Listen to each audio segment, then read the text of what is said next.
So I've been speaking to a lot of investor clients recently through TikTok that booked a call with me, and we're always talking about how to increase their borrowing power, their servicing to buy another investment property. And one of the ideas that that always come back and forth is, have you thought about increasing your rental income? Therefore, that increases your borrowing power. Naturally, the next question that gets asked is, Q, how often can you increase the rent?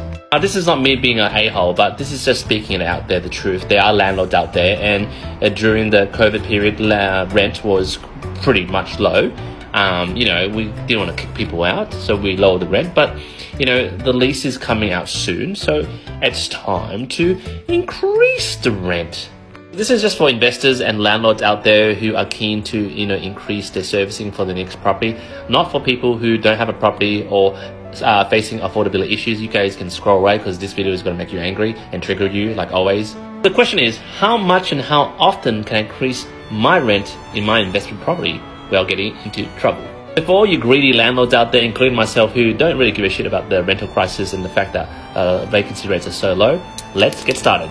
For New South Wales, rent can be increased every 12 months and you need to give them 60 days notice. And for fixed term tenancy agreements that are less than 2 years, the increase needs to be in writing and stated in the contract up front. So as a good tip, landlord to landlord, don't do fixed lease tenancy agreements. In Victoria, any lease dated after the 19th of July 2019 can be increased every 12 months with 60 days notice, similar to the New South Wales one here. But a loophole, if the tenancy agreement has been established before 19th of July 2019, it can be increased every 6 months. And for a fixed term tenancy agreement in Queensland, no increase is allowed if it's not originally in the contract and already stated.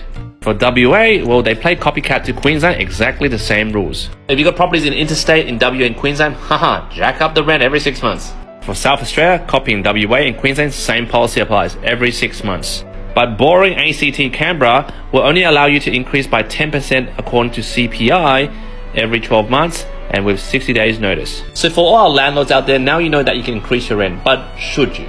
Because there are cons in increasing the rent. For example, you might have a really good tenant, and if you increase the rent, they might move.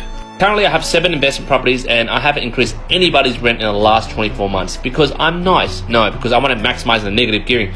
No, not because of that. Well, probably yes. But all my tenants are really good people. They're handyman, they fix my shit, repair my shit, they look after my house. Schmick. I don't want to increase my rent and kick them out and find a new batch of idiots, that trash my place. And remember, guys, you should increase your rent according to comparable rent. Which means don't be an arsehole and just look for the average. So guys, jump in the comments, let me know what you think.